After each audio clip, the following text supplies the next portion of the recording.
사도행전 12장 1절서부터 5절 다 찾으셨으면 우리가 함께 봉독하겠습니다. 오늘은요 5절이니까 함께 또박또박 같이 봉독하겠습니다. 시작. 그때에 헤롯 왕이 손을 들어 교회 중에서 몇 사람을 해하려 하여 요한의 형제 야고보를 칼로 죽이니 유대인들이 이 일을 기뻐하는 것을 보고 베드로도 잡으려 할새는 무교절 기간이라 잡음에 옥에 가두어 군인 내식인 네페에게 맡겨 지키고 6월절 후에 백성 앞에 끌어내고자 하더라. 이에 베드로는 옥에 갇혔고 교회는 그를 위하여 간절히 하나님께 기도하더라. 아멘. 잠시 교회 소식 말씀드리겠습니다. 6월입니다. 우리 성도님들 주보 보시면 6월 표어가 신앙의 성숙입니다. 갈라디아서 5장 22절과 23절 말씀처럼 일상의 삶에서 성령의 9가지의 열매를 잘 맺히시는 우리 성도님들 되셨으면 좋겠습니다. 보시면은요, 평범한 일상의 순간마다 성령님과 동행하며 인격과 삶의 변화를 통해 그리스도의 향기로운 열매를 맺어가시기를 축복합니다. 2016 전국 침례교회 연합기도회 라이저 베프티스트를 6일 동안 교회에서 잘 진행했고 잘 마쳤습니다. 찬양하고 말씀을 듣고 기도하는 은혜의 시간이었습니다. 기대감이 있었습니다. 행복했고 정말로 함께 찬양하고 기도했던 시간이었습니다. 다음에도 이러한 시간과 기회가 있으면 우리 성도님들 꼭 시간을 구별해 주셔서 함께 참석하시고 함께 은혜를 나누고 찬양하고 기도하는 그런 시간이 되었으면 좋겠습니다. 그 다음부터는 6월 일정들에 대한 부분들을 좀 올려놨는데요. 지방회가 있고 그리고 그 다음 주에는 작년에 제가 만나 인터체인지 컨퍼런스를 참석했었는데 올해도 이 부분에 대하여 개최를 하고 일정이 돼서 좀 참석을 하려고 합니다. 좀 구체적인 계획들은 그 주간에 말씀을 드리고요. 26일 날 의정부 비전교회에서 1일 부흥의 강사로 초청을 받아서 잘 다녀오겠습니다. 이 시간 오늘 말씀을 위해 잠시 기도하겠습니다. 하나님 감사드립니다. 오늘 이 귀한 날 주님 구별해 주셔서 아버지 앞에 나와 함께 우리 사랑하는 교회 성도님들 예배하게 하여 주셔서 감사드립니다. 인생의 소망이 무엇이냐라고 고백한다면 무언가를 많이 취하고 누리고 즐기는 것이 아니라 내 하나님과 동행하고 그 하나님과 함께하고 하나님 앞에 기도하고 말씀을 듣고 예배하는 순간이다라고 고백합니다. 주님, 우리 교회 사랑하는 성도님들, 교회된 성도님들 주님 앞에 모여 주님 앞에 예배하오니 하늘의 문을 열어주시고 신령한 은혜를 가득 채워주시고 아버지 이루 형용할 수 없는 놀라운 그 주님의 은혜를 우리 심령 가운데 부어주시고 아버지 때로는 세상 가운데 지치고 몸이 아프고 여전히 부러지지 않냐고 형통케 되지 않는다 할지라도 내 주님 한 분만으로 기뻐하며 즐거워하는 그런 예배의 시간, 그 말씀들이 우리 심령 가운데 심어지는 놀라운 복된 시간 되게 하여 주시옵소서. 감사드리며 예수님의 이름으로 기도드립니다. 아멘. 우리 성도님들 앞뒤 좌우로 인사 나누셨으면 좋겠습니다. 만나서 반갑습니다. 잘 오셨습니다. 네, 감사합니다. 오늘 말씀의 제목이 기도하는 교회입니다. 맞아요. 우리는 너무나 잘 알고 있습니다. 교회는 기도해야 됩니다. 그렇죠. 그런데 오늘 말씀을 보니까 세상의 권력 앞에 교회는 뭐 했다고요? 세상의 권력 앞에 교회는 무릎을 꿇었습니다. 오늘 그런 말씀을 좀 깊이 나누는 시간이 되었으면 좋겠습니다. 우리 5절 한번 볼게요. 5절 정말 중요한 구절이고요. 제가 주보에다가도 이렇게 항상 그 주에 중요한 문구는 이렇게 올려놓습니다. 그러니까 주보를 좀 갖고 다니시면서 성경책이나 이런 데 좀 꽂아 놓으시고 지나간 설교 요약도 좀 보시면서 이 구절을 이렇게 하나님께서 은혜를 가운데 주셨구나라고 한번 나눴으면 좋겠어요. 12장 5절 앞에 있는 PPT를 보셔도 좋습니다. 다시 한번 읽어보겠습니다. 시작. 이에 베드로는 옥에 갇혔고 교회는 그를 위하여 간절히 하나님께 기도하더라. 아멘.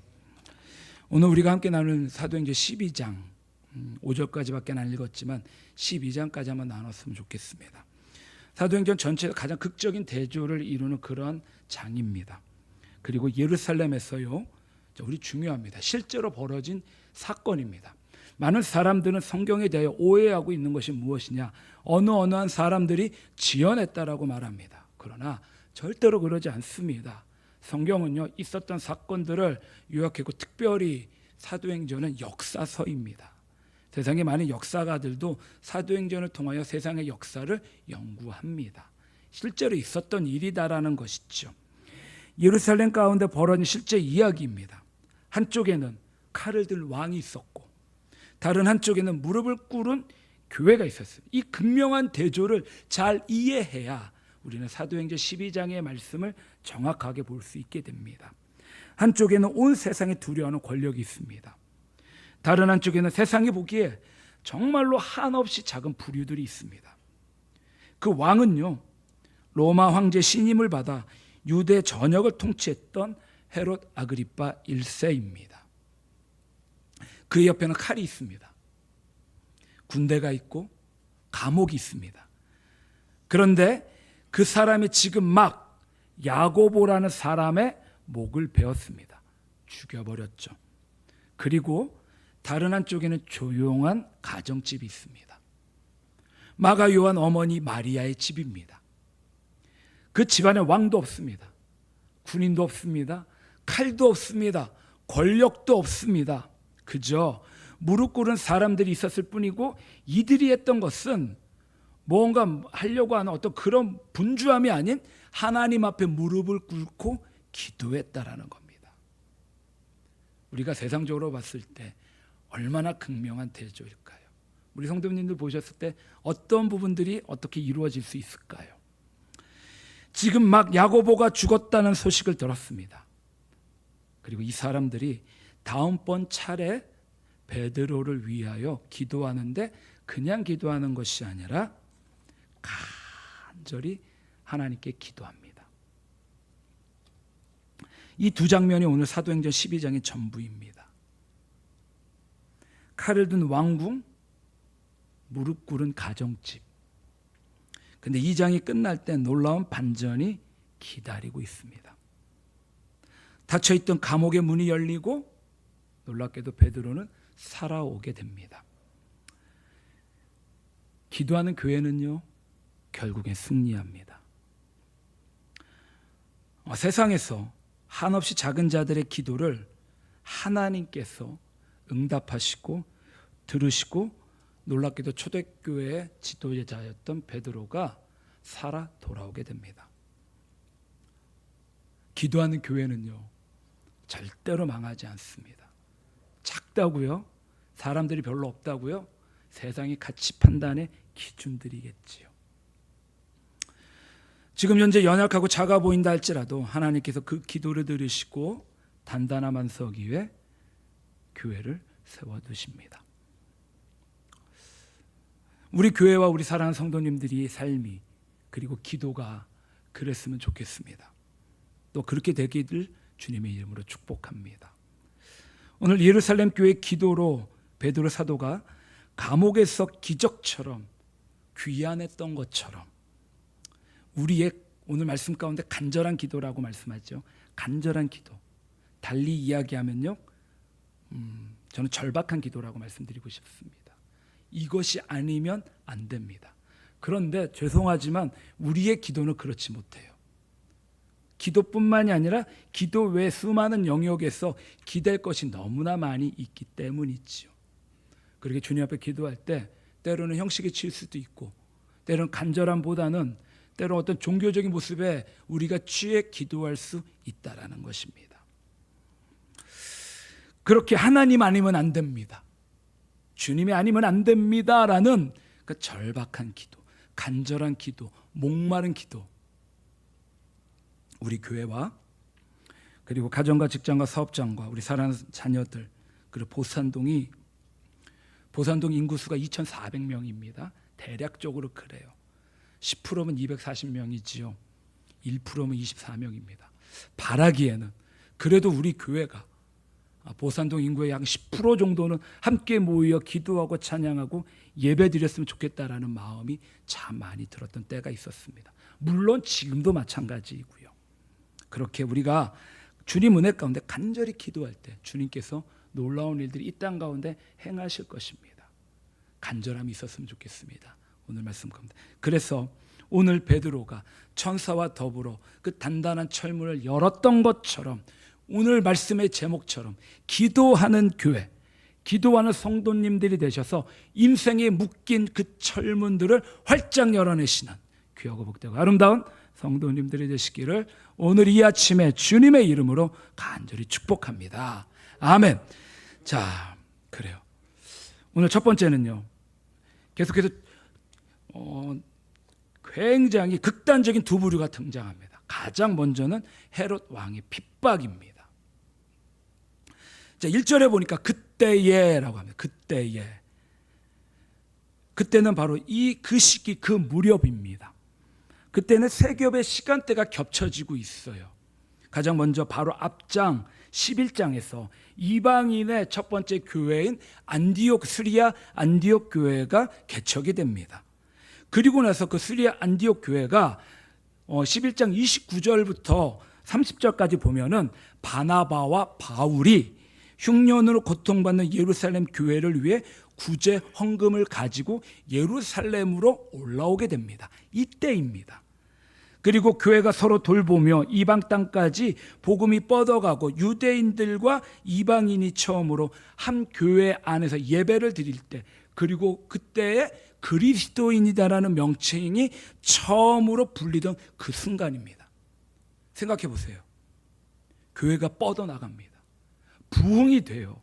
사람들이 모입니다. 하나님의 말씀이, 복음이 열방 가운데 흘러넘칩니다. 그런데 그 직후에 헤롯이 손을 들게 됩니다. 우리가 이 상황을 잘 이해해야 돼요. 잘 되죠? 뭔가 풀어집니다. 그때에 사단들은 역사하게 됩니다.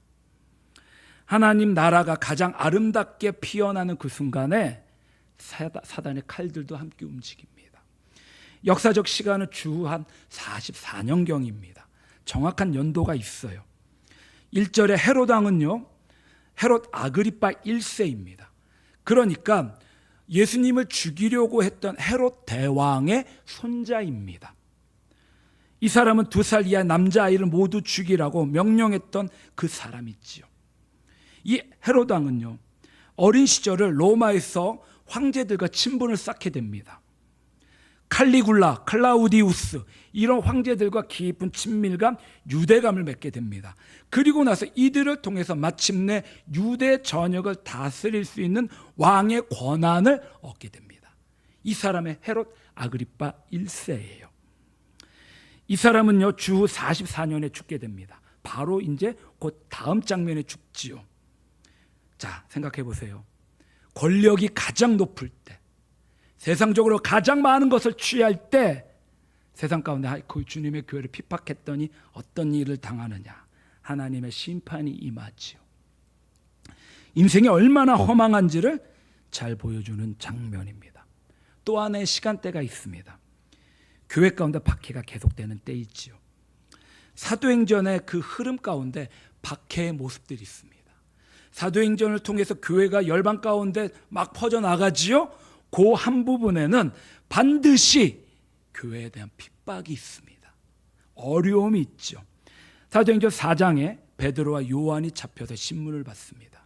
5장에 사도 전체가 감옥에 갇힙니다. 7장에 교회 가운데 첫 번째 순교자 스데반이 돌에 맞아 죽게 됩니다. 8장에 그래서 예루살렘 교회 큰 박해가 일어나고 열방 가운데 사마리아와 그리고 저 땅끝까지 복음이 전해집니다. 9장에 사울이 교회를 잡으러 다메섹으로 향합니다. 그리고 12장 그때에 오늘 말씀 헤롯이 칼을 들게 됐죠. 박해는 교회 시작에서부터 계속 지속이 됩니다. 그런데 12장의 박해는요, 이전과는 좀 다른 모습들이 있습니다. 이전의 박해는요, 당시 이스라엘 종교 지도자들, 소위 말하는 바리새인들, 율법 학자들 또는 사내들인 공의회를 통한 박해였거든요. 그런데 이번에는 왕이 직접 나섭니다. 정치가 종교를 탄압하게 됐지요. 정치 권력이 교회를 향해 칼을 빼든 것입니다. 유협의 수위가 완전히 달라집니다. 그러게 우리는 그때라는 이 짧은 단어 가운데 잘 생각해야 됩니다.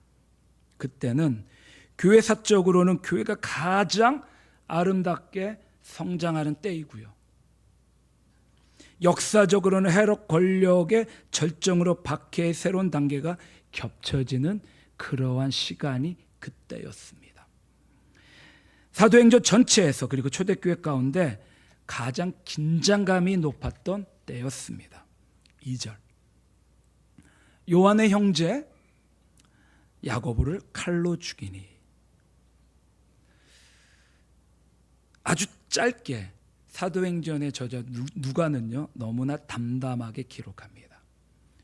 이게 전부예요. 단 한 절입니다. 굉장히 의아스럽죠. 좀 더 많은 부연 설명이 있었으면 어땠을까라는 생각을 해보게 됩니다. 이 야고보는 세베대의 아들 야고보입니다. 예수님의 12제자 가운데 베드로와 야고보와 요한이 있었죠. 예수님 지근거리 있었던 세 사람들입니다. 변화산에서 예수님의 얼굴이 해같이 빛나는 것을 본 사람, 겟세마네 동산에서 저 멀리 예수님의 그 부르짖었던 기도를 직접 들었던 사람, 예수님이 지근거리에서 가장 따랐던 사람이 바로 이 야고보였습니다. 그런데 이런 야고보가 초대교회 역사 가운데 너무나 조용하게 갑작스럽게 사라져버립니다. 단 한 절에 사도의 순교가 기록됩니다. 어쩌면 우리는 이 본문에서 이런 의문이 생길지도 모릅니다. 하나님, 왜 야고보 사도를 막아주지 않으셨습니까?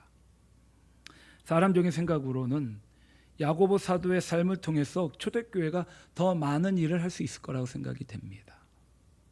뿐만이 아니라 야고보 사도의 삶을 통해서 교회가 열방까지 전도가 되는 놀라운 일들이 쓰임받을 수 있었을 거라고 생각이 됩니다. 다른 많은 사도들은요, 그들의 순교가 성경 가운데 기록되지 않았지만 세상 가운데 열방 가운데 전해졌다라는 전승들이 남아 있습니다. 그런데 야고보 사도는 이렇게 조용히 죽임을 당합니다. 그런데 우리는 이 질문을 그냥 지나쳐서는 안 되죠. 왜 막아주지 않으셨습니까? 오늘 이 자리에 앉아있는 우리 모두의 질문이라고 생각이 됩니다. 이거를 좀 더 잠시 조금은 좀 변형해서 생각해 본다면, 열심히 기도했는데 왜 하나님 우리의 기도를 들어주지 않으십니까? 평생을 다해 하나님을 예배하고 하나님을 섬기고 하나님 앞에 나왔는데 여전히 우리의 삶 가운데는 왜 이런 어려움이 있을 수밖에 없습니까? 주님을 예배하며 세상 가운데 나아가 열심히 무언가를 하려고 노력하는데 여전히 막혀 있습니다.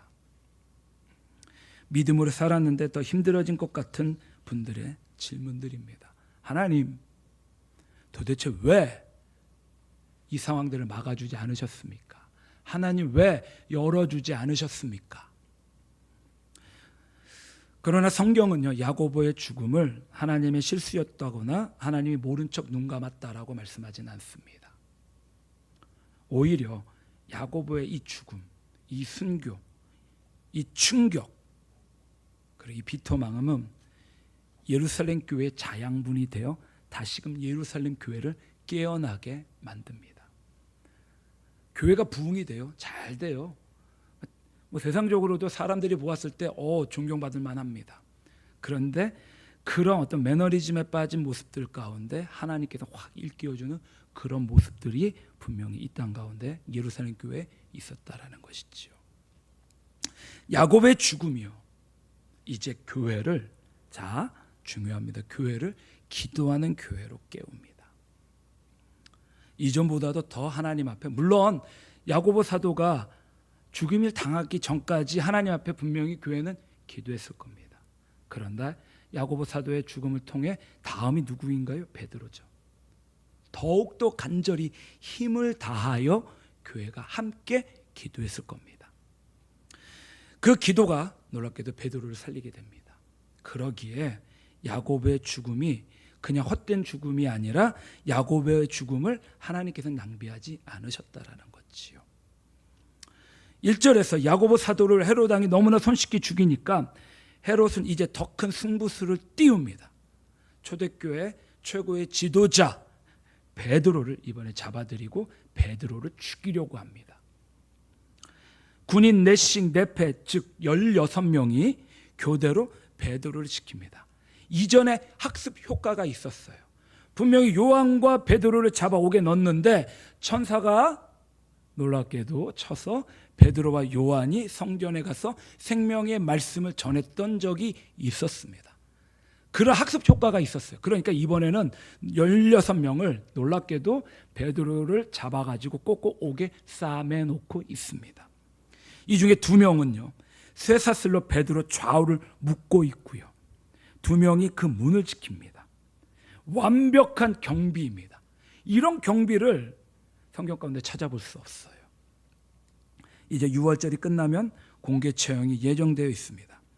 사람의 생각으로 인간적으로 보았을 때에는 베드로의 운명은 이미 정해져 있습니다. 죽을 수밖에 없어요. 그런데 5절에 정말로 짧고도 강력한 한 문장이 등장합니다. 간절히. 이에 베드로는 옥에 갇혔고 교회는 그를 위하여 간절히 하나님께 기도하노라. 이 대조 우리는 잘 살펴봐야 됩니다. 베드로는 감옥에 있습니다. 교회에선 기도합니다. 헤롯은 군인들을 배치하고 있었고 교회는 무릎을 꿇고 있었습니다. 헤롯은 칼을 갈고 있었고요, 그럼에도 교회는 하나님 앞에 나아가고 있었습니다. 자, 여기서 교회가 그냥 기도하지 않고요, 간절히 주님 앞에 기도했다라고 말합니다. 간절히. 여기서 간절히에 해당되는 원어의 의미는요, 끝까지 뻗다, 최대한 펼치다라는 의미입니다. 그러니까 교회가 온 힘을 다하여 팔을 뻗어 하나님께 닿으려고 하는 몸부림에 그 보좌 가운데 손을 올려서 기도하겠다라는 그런 절박한 모습이 바로 간절히입니다. 놀랍게도 이 단어가 어디에 쓰여져 있냐면요, 누가복음 22장 44절에 예수가 힘쓰고 애써도 간절히 기도하시니, 간절히 기도하시니까 땀이 땅에 떨어지는 핏방울같이 되더라라고 말씀합니다. 예수님께서 겟세마네에서 기도하실 때 더 간절히 기도하셔서 땀이 땅에 떨어지는 핏방울같이 되었다라는 표현과 동일합니다. 그러니까 예루살렘 교회에서 올렸던 그 기도는요, 그냥 형식적인 기도가 아니라 피를 흘리듯 온 영혼을 쏟아붓는 그러한 기도였습니다.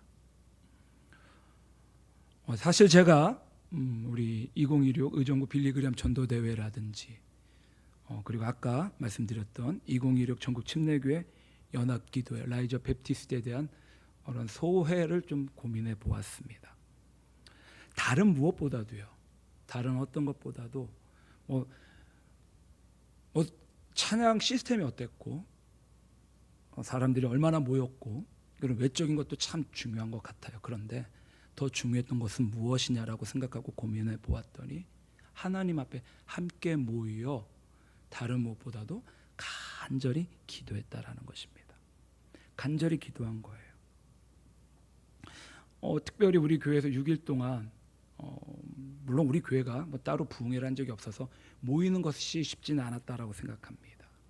그러나 6일 동안 침례교회 제가 어느 어디에서 이렇게 했나 살펴보았더니 서울에서 했었고 수원, 이리, 대전, 대구, 포항 다 외운 것 같아요.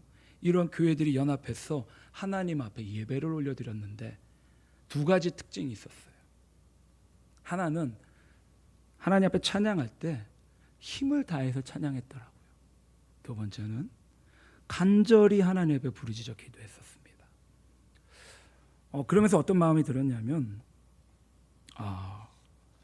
하나님께서는 이렇게 기도하고 이렇게 찬양하고 이렇게 예배하는 교회들을 그냥 내버려 두지는 않으시는구나라는 생각을 참 많이 해보았습니다. 물론 사람들마다 스타일이 다르고 성향이 다르고 삶의 방향성이 다 다르다라는 것은 이해합니다. 그러나 우리가 주님 앞에 나아갈 때는 오늘 예루살렘 교회가 하나님 앞에 기도했던 것처럼 그런 간절한 모습이 있어야 된다라는 것이지요.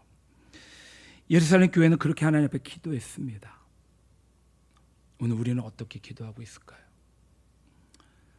회복과 치유와 생명의 은혜는 오직 기도를 통해 흘러갑니다. 기도를 통해 하나님의 마음을 알아가고 주님의 일하심을 밝히 보아야만 합니다. 기도하지 않으면 우리는 절대로 주님의 음성과 아버지의 마음을 알 수는 없습니다. 그렇다면 우리는 오히려 종교인이 될 수밖에 없다라는 것이지요. 성도님들, 혹시 지금 예루살렘 교회처럼 어려운 상황에 처해진 분들도 계실 겁니다. 그러면 주님은 그 상황을 통해 우리를 또 초청하시는 거예요. 간절히 기도하길 원하시는 아버지의 마음. 예루살렘 교회는 베드로 한 사람을 위해 온 교회가 간절히 기도했습니다. 저는 우리 성도님들 개인적으로 만날 때 꼭 그런 요청드립니다. 굳이 교회에 오셔서 상황을 다 이야기하지 않으셔도 어떤 상황 가운데 기도가 필요하시다라고 하면 꼭 저에게 간단하게 문자 하나라도 올려달라고 말씀해 주달라고 말씀드립니다. 우리 성도님들, 우리 교회가 그렇게 함께 간절히 기도하는 교회가 되었으면 좋겠습니다. 그것이 교회입니다. 우리는 서로를 위해 그렇게 함께 기도하고 애쓰고 수고하고 노력해야 됩니다. 우리 교회가 그런 교회가 되기를 바라고 그러한 성도님들이 되셔서 서로를 위하여 간절히 중보하고 주님 앞에 나아가는 교회 되시기를 주님의 이름으로 축복합니다. 아멘. 자, 두 번째는요, 베드로의 담대한 믿음입니다. 6절에 보니까 헤롯이 잡아내려고 하는 그 전날 밤에 베드로가 두 군이 틈에서 두 쇠사슬에 매어 누워 자는데, 이 성도님, 이 장면을 우리가 생각해 보면 이제 내일 아침이면 옥에서 끌려나가 야고보처럼 칼을 맞고 죽어야 될 상황입니다. 그런데 베드로는 자고 있습니다. 정말 놀라운 장면이죠. 우리 성도님들 잠 잘 오지 않을 때 어느 때이신가요? 걱정 있을 때, 내일이 두려울 때가 아니신가요? 그런데 베드로는 자기의 죽음이 내일임에도 불구하고 잠을 자고 있었습니다. 이거는요, 무감각함이 아닙니다. 포기가 아닙니다. 어떤 절대적인 어떤 그런 긍정적인 모습이 아닙니다. 다만 오히려 믿음의 잠이었고 하나님이 주시는 평강과 평안의 잠, 신뢰의 잠이었다라는 거죠. 내 생명보다, 내 육신의 안위보다 하나님을 더 신뢰하고 하나님을 더 깊이 기대하고, 어쩌면 이때 이날 내 삶의 생명이 다한다 할지라도 내일이면 하나님, 그 예수님과 영원한 삶을 같이 하겠다라는 그런 기쁨과 감사함의 잠이 아니었을까 생각해 봅니다. 7절, 호련히 주의 사자가 나타납니다. 갑자기입니다. 아무런 예고 없이 전혀 준비되지 않은 상황에 하나님의 주권적 역사가 나타납니다. 천사가 나타납니다. 그리고 감추인 광채가 비추입니다. 베드로의 옆구리를 칩니다. 아니, 얼마나 베드로는 깊이 잠을 잤길래 천사가 옆에 짠하고 등장했는데도 알지 못하고 잠을 자고 있었을까요? 베드로의 옆구리를 천사가 쳐서 깨웁니다. 그리고 급히 일어나라, 빨리 일어나라 라고 말씀하시죠. 그 순간 쇠사슬이 손에서 벗겨집니다. 하나님의 역사는 늘 이렇습니다. 성도님들, 우리가 계획한 타이밍이 하나님이 좀 등장하셨어. 내가 원하고 바라는 상황에서 그런 문제들, 어려움들, 아픔들, 고통들을 좀 책임져 주시고 풀어주시고 회복시켜 주시면 좋은데 내 타이밍이 아닌, 나의 시간대가 아닌 하나님의 타이밍, 하나님의 시간대에 하나님은 일하십니다. 우리가 준비가 되었다라고 생각하는 때가 아니라 하나님 보시기에 이때가 되었다, 그때 오십니다. 그리고 놀랍게도요, 하나님이 오실 그때에 인생의 가장 단단한 쇠사슬이 풀어진다라는 거죠. 8절, 천사가 이르되 띠를 띠고 신을 신으라, 겉옷을 입고 따라오라. 8절에 보니까 참 흥미진진합니다. 천사가 베드로에게 하나하나 친절하게 다 설명하고 가르쳐 줍니다. 저는 이 장면을 보면서요, 이거는 베드로가 천사와 개인적으로 경험한 상황이에요. 그 얘긴즉슨 베드로의 이 상황들을 초대교회가 공유하고 누가가 이 말씀을 잘 기록했을 거라고 생각이 됩니다. 허리끈을 매라, 신발을 신어라, 겉옷을 입고 이제 나를 따라오라. 얼마나 섬세한 하나님의 돌보심인가요? 그냥 급하니까 빨리 나와라 하실 수 있었는데 하나님께서는요, 베드로가 옷을 제대로 입고 신발을 신고, 예루살렘 밤 그 공기가 엄청나게 춥다라고 합니다. 그러니까 그 밤 공기에 겉옷을 걸치고 허리띠를 잘 메고 나오라고 말씀하십니다. 하나님은 베드로의 체온까지 섬세하게 걱정하셨습니다. 하나님 돌보시 인도하시면 이렇게 구체적이고 실제적이고 인격적이다라는 겁니다. 우리 하나님이 인격적인 분이십니다. 그리고 우리가 주님 앞에 기도할 때 인격의 영이신 성령님 우리 가운데 임재하시고 우리를 기도를 들어주시고 우리 함께하여 주시옵소서. 성령님 초청합니다, 초대합니다 라고 반드시 그렇게 기도해야 합니다. 10절, 자 이에 첫째와 둘째 파수를 지나 시내로 통한 쇠문에 이르니, 자 쇠문에 이릅니다. 그런데 이 쇠문이 어떻게 되느냐? 저절로 열리는지라라고 합니다. 그 강철과 같은 강철로 만들어진 쇠문이 저절로 열려집니다. 베드로 사도가 애써서 열지 않았어요.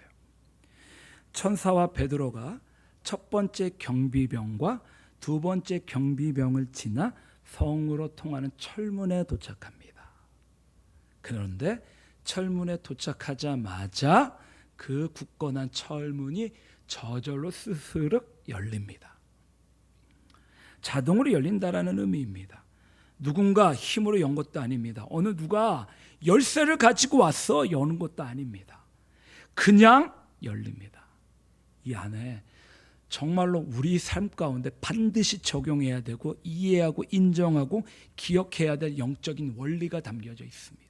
그것은 하나님께서 함께 하시면 가장 단단한 철문도 저절로 열린다라는 겁니다. 성도님들, 또 말씀을 드립니다. 지금 도무지 열릴 것 같지 않은 문이 있으신가요? 인간의 힘으로는 절대 열 수 없을 것 같은 상황들이 있으신가요? 그러면 오늘 이 말씀을 붙잡으시기를 바랍니다. 자, 저기 노란색 박스로 되어 있는 부분들 있죠? 우리 믿음으로 한번 우리 입술로 고백해서 세상을 향하여 외쳤으면 좋겠습니다. 같이 한번 읽어보겠습니다. 시작. 하나님이 함께 하시면 가장 단단한 철문도 저절로 열린다. 아멘. 할렐루야. 열리시기를 축복합니다. 주님과 동행하셔서 인생의 가장 단단한 문을 주님의 은혜로 동행하시며 여시기를 주님의 이름으로 축복합니다. 아멘. 그래요. 정말로 놀라운 말씀입니다. 초대교회는요, 그렇게 하나님을 경험합니다. 죽음의 순간에서도 하나님의 놀라운 일하심과 역사하심을 너무나 섬세하게 경험하고 있습니다. 그리고 11절 참 아름답습니다. 베드로가 밖으로 나와 정신을 차리며 이렇게 말합니다. 이에 베드로가 정신이 들어 이르되 내가 이제야 참으로 주께서 그의 천사를 보내어 나를 헤롯의 손과 유대 백성의 모든 기대에서 벗어나게 하신 줄 알겠노라 하여. 베드로는요, 지금 이 상황이 꿈인지 현실인지 분간을 못하고 있습니다. 그래서 9절에 이렇게 말하는 거예요. 베드로가 나와서 따라갈새 천사가 하는 것이 생시인 줄 알지 못하고 환상을 보는 거 아니라. 아멘. 성도님들, 이것이 우리 실존이에요. 하나님이 역사하십니다. 역사는 과정인데도 이게 하나님께서 이끌어 가시는 건지 아니면 내가 무엇을 잘해서 가는 건지 구분이 안 될 때가 있어요. 우리는 이 상황이 지금 이런 현실이 하나님이 역사하시는 것인가 반신반의하는 경우가 참 많이 있다라는 거지요. 그럼에도 괜찮습니다. 왜냐하면 하나님은 우리의 온전한 이해를 기다리지 않고 놀랍게도 주권적으로 역사하시기 때문입니다. 다만 그 길을 밝히 보고 잘 따라가기만 하면 됩니다. 때로는 하나님의 역사는 우리가 깨닫기 이전에 벌써 시작이 됩니다. 하나님의 일하심이시지요. 우리가 기도하면서 조금 더 눈을 크게 뜨면 하나님은 이미 문을 열고 계시다라는 겁니다. 우리가 6일 동안 정말로 뜨겁게 기도하고 뜨겁게 찬양하고 목이 쉬도록 주님 앞에 그렇게 부르짖어 기도했을 때 그 기도할 수 있는 마음을 주신 것은 내가 무언가 하고 싶어하는 주님의 열망, 주님이 우리 삶 가운데 마음을 주신 것 은혜다라는 사실이죠. 내가 내 힘으로 할 수 있는 것은 아무것도 없다라는 것. 주님께서 은혜를 주시니까, 주님께서 감동을 주시니까 그렇게 기도할 수 있다라는 사실입니다. 그러면 주님께서 우리 교회 가운데 이런 은혜를 주신다면 반드시 우리 교회와 우리 사랑하는 성도님들과 그리고 이 땅 가운데 우리가 살고 있는 보산동과 농도청 가운데 놀라운 일들을 행하실 것입니다. 우리 교회가 지역을 위해 그렇게 기도했으면 좋겠습니다. 다른 무엇보다도 우리 교회 가운데 위치하고 있는 우상들, 무당들, 점집들을 주님 은혜 가운데 기도함으로 말미암아 몰아내고 이곳 가운데 참된 하나님의 평강과 평안과 치유와 회복의 은혜가 넘쳤으면 좋겠습니다. 주님의 마음을 알아가고 그렇게 나아가서 하나님께서 문을 여셨다라고 하면 그 이미 문 연 그것을 밝히 보시고 그 문을 따라 나아가시며 그 문을 향하여 그 문을 잘 지나가시는 우리 귀한 복된 성도님들이 되시기를 오늘 이 아침에 또 주님의 이름으로 간절히 축복합니다. 아멘. 세 번째입니다. 여종 로데의 반응이에요. 그런데 이 여종 로데의 반응이요 우리의 모습이다라는 거죠. 자, 12절과 15절을 보면 이 장면이 참 어떻게 표현하기는 좀 그렇지만 인간적입니다. 따뜻하고 재밌습니다. 로데는 이 여자아이는 마리아 집의 여종입니다. 신분으로 보면 가장 낮은 위치에 있는 사람이지요. 사도도 아니고 집사도 아니고 그냥 마리아 집에서 일하는 어린 여종입니다. 그런데 이 어린 여종 로데가 문을 열러 나갔다가 교회의 수장인 베드로의 목소리를 듣습니다. 근데 놀라운 거는요, 그 목소리가 베드로인지를 알아들었다라는 겁니다. 그러니까 로데는요 그냥 마리아의 집의 여종이기도 하지만 누구보다도 하나님 앞에 가까이 나아가 하나님의 말씀을 들었던 사람이었다라는 겁니다. 어떻게 그 초대교회 그 베드로의 목소리를 알아들을 수 있을까요? 누구보다도 그 교회를 열심히 섬겼던 그런 자매였었죠. 교회가 힘을 다해 기도했던 그 베드로의 목소리를 듣는 이 순간 로데의 마음은 얼마나 기쁘고 행복했을까요? 그런데 그녀가 너무 기쁜 나머지 문을 열지 않고 다시 달려 들어가게 됩니다. 근데 성도님들, 오늘 제가 5절까지 읽었지만 사실 전체 12장을 좀 같이 나누는 시간입니다. 우리가 이 장면을 조금 더 생각해 보면은 베드로는 또 밖에서 얼마나 당황스러워했을까요? 조금 있으면 혹시 헤롯의 군인들이 올 수도 있는 상황인데 베드로 그 목소리를 듣고 여종 로데는 재빨리 문을 열고 안으로 들여보내야 되는데 그 깊은 밤중에 베드로는 여전히 밖에 서 있고 로데는 안으로 들어가 다른 종교 지도자들에게 초대교회 지도자들에게 베드로 사도가 왔다라고 이야기를 합니다. 사도행전의 이 장면을요 아주 생생하게 빠지지 않고 낱낱이 기록하고 있습니다. 이것이 성경의 직관적인 아름다움이다라고 저는 표현하고 싶습니다. 거룩하고 장엄한 기적의 이야기 한가운데 인간적이고 조금은 웃음이 새어나오는 그런 순간들이다라는 거죠. 14절, 베드로가 대문 밖에 섰더라라고 집 안에 있는 사람들에게 말합니다. 그러자 사람들의 표현이 뭐라고 하나요? 15절에 사람들이 내가 미쳤다라고 합니다. 뭐라고요? 내가 미쳤다. 로데 네가 미쳤다라고 말합니다. 이 장면이 그런데 너무나 솔직합니다. 가감이 없습니다. 있는 그대로 말합니다. 예루살렘 교회 성도들은 지금 베드로를 위하여 간절히 하나님 앞에 기도합니다. 두 손을 열심히 뻗어서 주님의 보좌까지 올려놓는 그런 기도를 올려드리고 있습니다. 그런데 정작 지금 그 기도의 제목, 베드로를 살려주시옵소서라고 기도하고 있는데, 그리고 그 베드로가 지금 밖에 살아 돌아왔는데 기도가 응답이 됐는데 여종에게 뭐라고 합니까? 내가 미쳤다라고 합니다.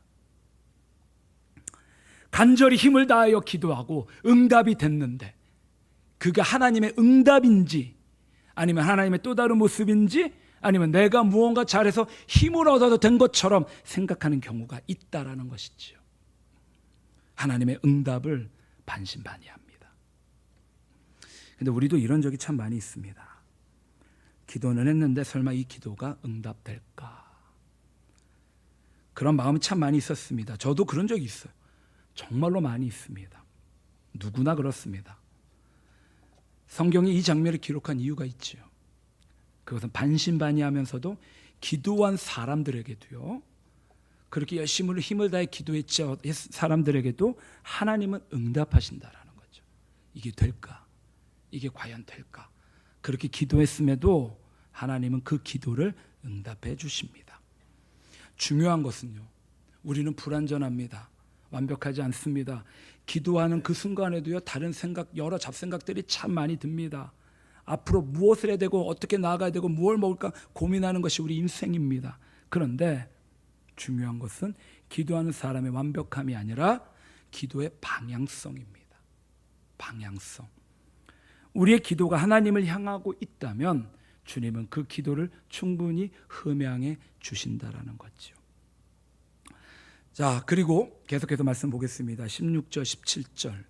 베드로가 문 두드리기를 그치지 아니하니 그들이 문을 열어 베드로를 보고 놀라는지라. 베드로가 그들에게 손짓하여 조용하게 하고 주께서 자기를 이끌어 옥에서 나오게 하던 일을 말하고 또 야고보와 형제들에게 이 말을 전하라 하고 떠나 다른 곳으로 가니라. 베드로는 조용하지만 힘있게 문을 두드리고 기도했던 사람들은 베드로를 보고 놀랍니다. 방 안에 사람들 한동안 말이 없었을 겁니다. 얼마나 놀랐을까요? 본인들의 기도가 응답이 되는 놀라운 일을 경험하고 있습니다. 기도하던 사람들, 반신반의하던 사람들, 여종 로데의 말을 믿지 않았던 사람들, 그들 모두가 지금 베드로를 살아서 멀쩡하게 눈앞에서 보고 있습니다. 하나님의 기도 응답으로 베드로가 죽음에서 살아 돌아왔음에 그 방 안에서 흘렸던 눈물과 감사의 기도가 놀랍게도 넘쳐났을 것입니다. 이렇게 베드로는 마침내 마가 다락방으로 들어와 그 밤에 일어났던 일, 주의 천사를 통해 옥에서 나온 일을 야고보와 형제들에게 그에게 전하라라고 말씀하고 있습니다. 자, 여기서 이 야고보는요, 우리가 2절에서 죽었던 사도 야고보가 아닙니다. 세베대의 아들이 아닙니다. 이 야고보는요, 다른 야고보입니다.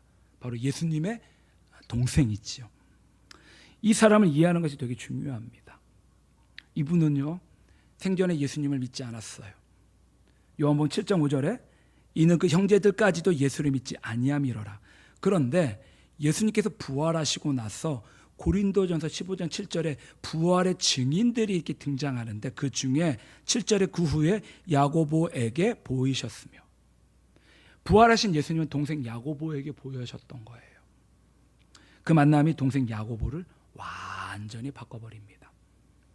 내영이 죽었다가 살아났던 충격, 그 부활의 현현이 야고보를 예루살렘 교회의 가장 중심적인 지도자로 이끌어 가십니다. 그래서 베드로가 감옥에서 나온 후에 왜 갑자기 뜬금없이 야고보와 그의 형제들에게 이 사건을 말하라고 했을까요? 그것은 바로 야고보가 이미 예루살렘 교회의 실질적 수장이었고 가장 먼저 이러한 영적인 상황을 교회에 보고해야 됐기 때문입니다. 자, 교회는 그냥 죄송합니다. 일주일에 한 번씩 오는 그런 장소가 아닙니다. 교회는요, 우리 성도님들 삶에 여러 가지 어떤 어려움이나 뭐 그런 부분도 있겠지만 지나가다가 오셔서 기도하고 삶을 나누고 함께하는 그런 믿음의 공간이 교회라는 것이죠. 그래요. 그렇게 야고보는 교회의 수장이었습니다. 매일 무릎을 꿇고 기도하여 무릎이 낙타 무릎처럼 굳었다라는 전승이 내려오는데 이 야고보도 주 62년에 유대 당국에 의하여 순교합니다. 교회의 지도자들이었어요. 뿐만이 아닙니다. 교회와 그의 형제에게 보고해달라고 합니다. 말 그대로 예루살렘 교회 모든 성도들을 의미합니다.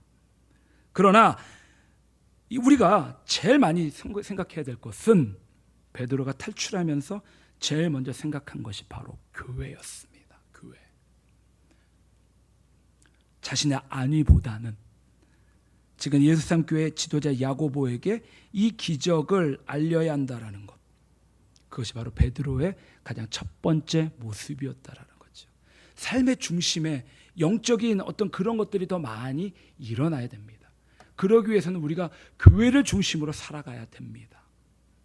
교회는 하나님께서 예수님의 부활과 승천으로 성령님을 이 땅 가운데 부어주시고 이루어주신 하나님이 만드신 거룩한 공간이자 거룩한 처소입니다. 그 교회를 베드로는 죽음에서 살아 돌아온 순간에 가장 먼저 기억하고 가장 자신이 경험한 기적을 보고하게 됩니다. 교회와 성도, 우리가 기도해야 될 제목이기도 합니다. 그리고 베드로는 다른 곳으로 갑니다. 다른 곳으로 이동해요. 자, 이제 다른 곳으로 갔다라는 것은 사도행전 이야기가 이제 베드로 중심에서 바울 중심으로 이동하는 전환점을 말씀합니다. 물론 15장에 가면은 베드로 사도가 잠시 등장하는데 이제 13장부터는 사도 바울의 1차 전도 여행이 기록이 됩니다. 그래요. 하나님은 이제 사람들을 새롭게 세워 나가십니다. 그 얘긴즉슨 하나님은 사람을 통해 일하십니다.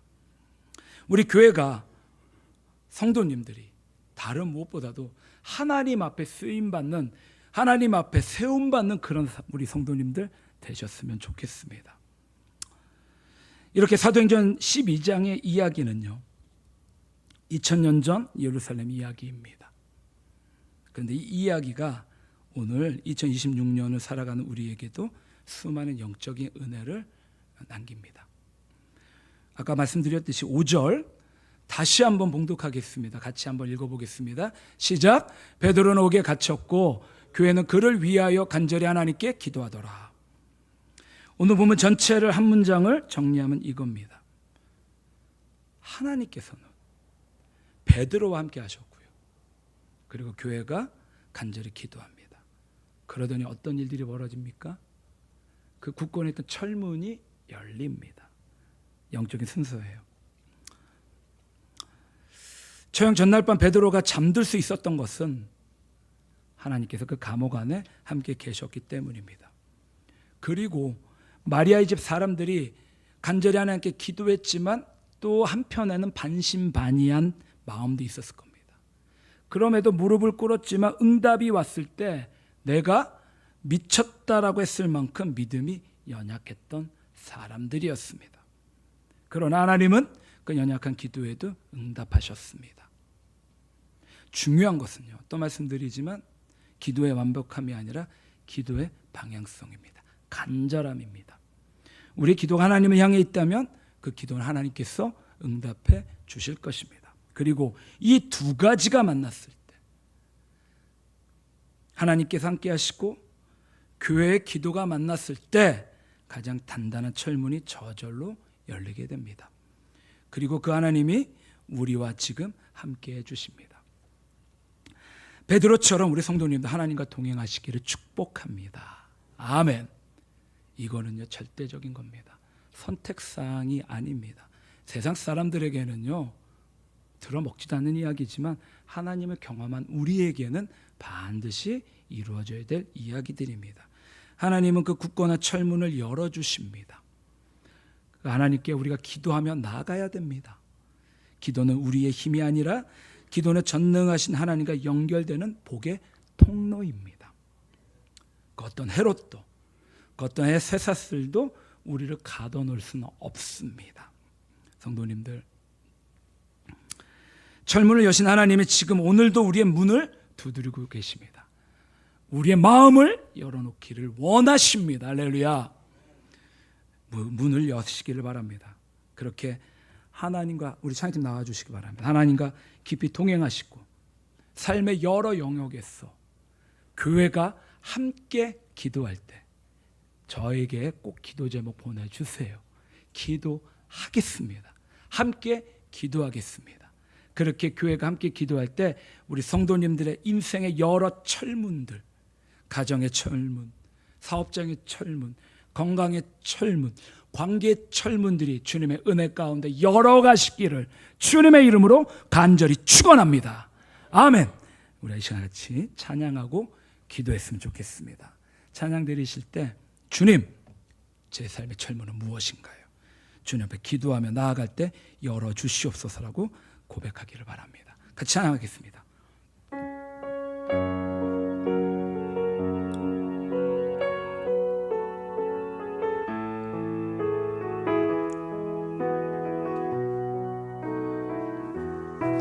이 세상을 살아가는 동안에 이 세상을 살아가는 동안에 나의 힘을 의지할 수 없으니 기도하고 낙심하지 말 것은 주께서 참 소망이 한 번 더 합니다. 이 세상을 살아가는 동안에 이 세상을 살아가는 동안에 나의 힘을 의지할 수 없으니 기도하고 낙심하지 말 것은 주께서 참 소망이 되심이라. 하나님의 꿈이 나의 비전이 되고 예수님의 성품이 나의 힘이 되고 성령님의 권능이 나의 능력이 되길 원하고 바라고 기도함. 우리가 이 시간에 같이 기도하기 원합니다. 가장 먼저는 우리가 기도하는 교회 되게 하여 주시옵소서라고 함께 기도하며 주님과 동행함으로 우리 삶의 닫힌 철문이 하나님 앞에 온전히 열리는 우리의 삶이 될 수 있도록 이 시간 같이 기도하며 주님 앞에 나가기 바랍니다. 함께 기도하겠습니다. 주님 감사합니다. 주님 우리와 동행하여 주시옵소서. 내가 주님을 바라보며 주님을 신뢰하고 주님 앞에 나아가기에 주님 나와 동행하시며 함께하여 주시옵소서. 임마누엘 하나님을 더 깊이 경험하게 하여 주시고 누리게 하여 주시고 그 하나님 앞에 내 삶을 올려드리게 하여 주시고 내 삶에 이루어진 것들이 내가 힘을 다해 한 것이 아니라 주님께서 부어주신 주님의 은혜의 힘을 알게 하여 주시옵소서. 그래서 주님께서 그 닫힌 문들을 열어주시는 하나님이심을 신뢰하게 하여 주시옵소서. 또한 우리가 함께 기도하길 원합니다. 주의 교회가 서로를 향하여 기도하는 교회 되게 하여 주시옵소서. 우리가 기도하지 아니하면 안 됩니다. 사랑하는 성도님들이 함께 모여 간절히 주님 앞에 기도하기를 바랍니다. 두 손을 뻗어 아버지 보좌를 붙잡고 흔드는 아버지 그런 능력 있는 간절한 기도가 우리 교회의 기도가 되게 하여 주시옵소서. 그랬을 때 우리 인생의 철문들이 열립니다. 그랬을 때 우리 인생의 아버지 관계의 문들이 열립니다. 그랬을 때 질병의 문들이 열리고 그랬을 때 지역의 문들이 열립니다. 주님 우리의 기도를 음행하시고 우리의 기도를 통하여 주님과 동행하시고 하나님을 더 깊이 바라보게 하여 주시옵소서. 주님 감사합니다. 은혜를 더하여 주시옵소서. 주님 은혜를 더하여 주시옵소서. 더 신실하게 아버지 앞에 기도하며 나가오니 아버지 교회가 기도하게 하여 주시옵소서. 감사드리며 예수님의 이름으로 기도드립니다. 아멘. 우리 2절 찬양합니다. 주의 길을 걸어가는 동안에, 주의 길을 걸어가는 동안에 준비하신 예물을 주님 앞에 올려드리겠습니다. 의지할 수, 주님 우리 가운데 은혜를 더하여 주시옵소서. 힘을 더하여 주시고 하나님의 살아계심을 더 깊이 알게 하여 주시고 누리게 하여 주시고 경험하게 하여 주시옵소서. 주님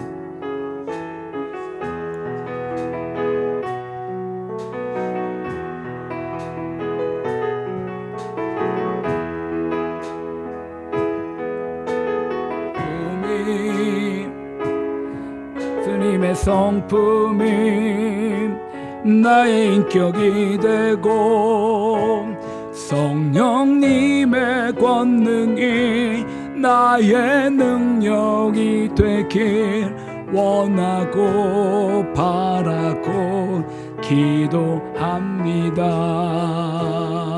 아멘. 주님 앞에 11조와 감사헌금과 주정헌금과 성경헌금 올려드렸습니다. 드려진 예물을 위해 잠시 기도하겠습니다. 사랑과 은혜가 풍성하신 하나님 아버지 감사드립니다. 주님 동행하시고 교회가 함께 기도할 때 그 굳건한 철문들이 열렸습니다. 주님 우리 사랑하는 성도님들 삶 가운데 닫혀진 철문들을 주님과 동행하고 기도함으로 온전히 활짝 열어가는 은혜를 경험하고 누리게 하여 주시옵소서. 주님 앞에 귀한 예물 구별하여 드립니다. 내 삶은 나의 것이 아니라 주님의 것임을 고백하는 예물입니다. 주님 흠양하시고 이 땅 가운데 주님의 놀라운 복으로 30배, 60배, 100배, 1000배, 만배로 채워 주시옵소서. 혹시라도 가정과 가문 가운데 어려움이 있고 사업장 가운데 풀어지지 않은 문제들이 있다면 주님 함께하여 주시고 이 예물을 통하여 아버지뿐만이 아니라 주님의 나라를 위하여 수고하고 노력하고 애쓰고 헌신하는 그 모든 것들을 통하여 응답이 되고 부유함을 경험하는 우리 사랑하는 성도님들 되게 하여 주시옵소서.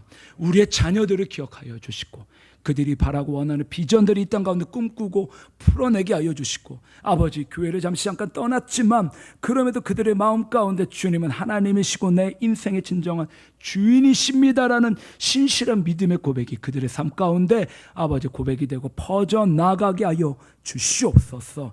아버지 우리가 살고 있는 보산동이 하나님 은혜 가운데 치유가 되고 회복이 되며 생명이 넘쳐나게 하여 주시고 아버지 앞에 나와 예배하고 찬양하고 주님 앞에 기도하는 그런 지역 되게 해주시고 살아나는 은혜의 역사가 일어나게 하여 주시옵소서.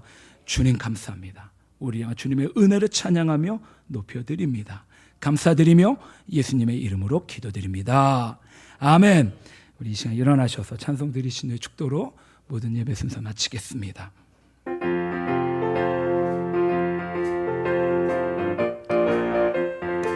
우리 크게 찬양합니다. 목마른 내 영혼 주가 이미 허락한 그 귀한 영생수 주여 갈망합니다. 그 약속 따라서 힘써 간구하오니 오 주여 내 기도 어서 들어주소서. 예수의 사랑 예수의 사랑 바다 물결같이 내게 임하니 영광의 물결에 온전히 쌓여서 내 영혼의 기쁨 한량 없도다. 주 내게 약속한 금비 내려주시렴. 은혜의 저 구름 건너편에 떠올라 그 귀한 징조가 내게 밝히 보이니 나 힘을 다하여 주께 간구합니다. 예수의 사랑 예수의 사랑 바다 물결같이 내게 임하니 영광의 물결에 온전히 쌓여서 내 영혼의 기쁨 한량 없도다.